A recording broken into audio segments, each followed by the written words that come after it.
Sweat stung my eyes, but HOA Karen's sneer burned hotter.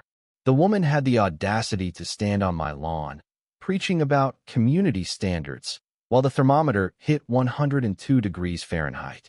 It was the kind of summer day that made you question your life choices, air so thick it clung to your skin like a bad decision. I was in my living room, sprawled under the glorious hum of my air conditioner, when the power died. Not just a flicker, but a full-on blackout, plunging my house into a suffocating silence. I stumbled outside, half delirious from the heat, and there she was, HOA Karen, all 300 pounds of self-righteous fury, waddling away from the utility box across the street. Her floral muumuu flapped like a warning flag, and in her meaty hand, she clutched a pair of bolt cutters. My power line, neatly severed, lay in the dirt like a murdered snake. "You've been running that AIC nonstop, David," she bellowed, her voice a grating mix of superiority and spite. "It's a drain on the neighborhood grid. Some of us care about the environment, you know." Her double chin quivered with indignation, as if I'd personally offended her by trying to survive the heat wave. I blinked, dumbfounded. The neighborhood grid? This wasn't 1800s London. We weren't rationing coal. "Karen," I said, forcing calm, "it's a heat wave. People could die. You can't just cut my power." Her eyes narrowed, her lips curling into a smirk that screamed she'd already won. "I'm the HOA president. I make the rules. You're endangering us all with your selfish, cooling habits." She gestured vaguely at the cloudless sky, as if my AIC was single-handedly melting the polar ice caps. The absurdity hit me like a slap. This woman, who once fined a neighbor for planting unsanctioned daisies, had just committed a felony because she didn't like my thermostat settings. I glanced at the utility box, the exposed wires sparking faintly, and felt my blood pressure spike.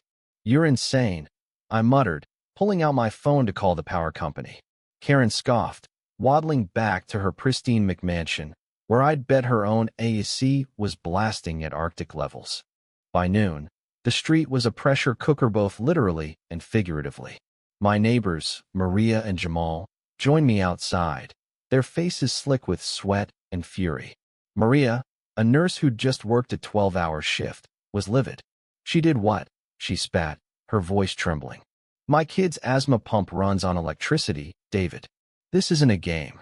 Jamal, usually the calm one, was pacing, his fists clenched. "She's been on a power trip since she got that HOA title. Last week, she tried to fine me for my dog barking once." The three of us stood there, united by our shared loathing for HOA Karen's tyranny. The heat was unbearable, pressing down like a physical weight. My house was an oven, and Maria's toddler was wheezing inside, her battery-powered nebulizer running low. We weren't just angry, we were scared. Heat waves kill, and Karen's stunt wasn't just petty, it was dangerous. I called the utility company again, and after 20 minutes of hold music, a technician named Ray pulled up in a white van.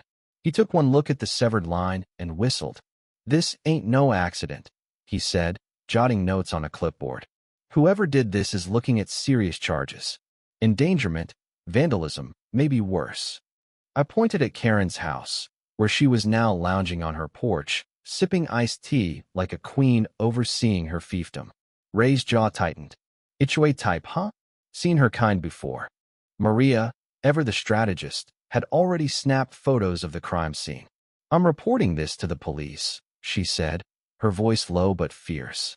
"She's not getting away with this." Jamal nodded, pulling out his phone to record Karen's smug demeanor across the street. "Let's see how she likes being held accountable." The police arrived within the hour, 2 officers sweating through their uniforms.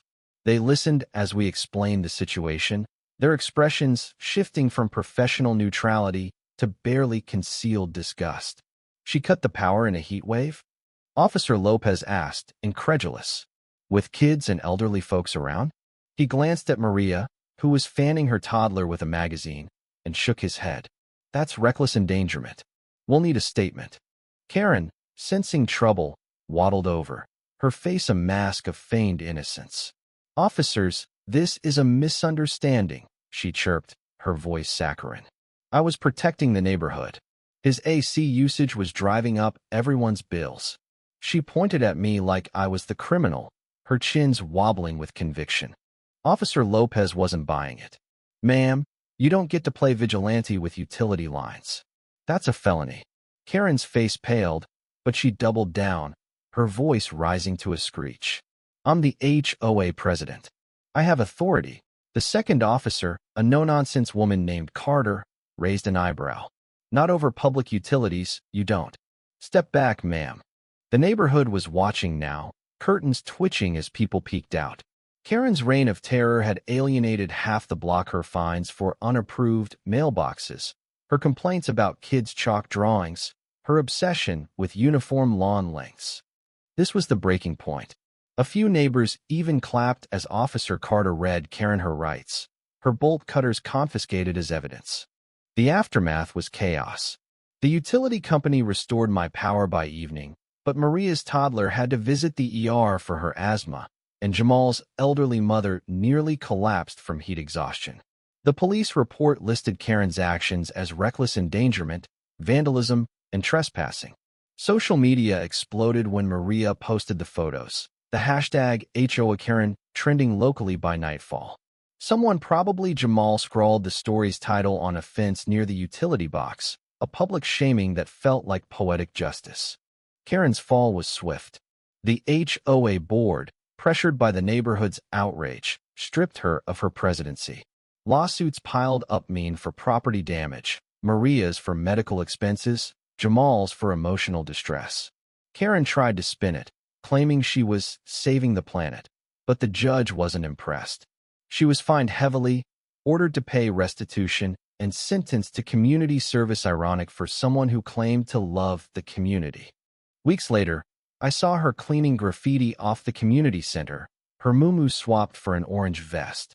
She avoided eye contact, her smugness replaced by a sullen scowl. The neighborhood felt lighter without her tyranny, like we'd all been holding our breath and could finally exhale.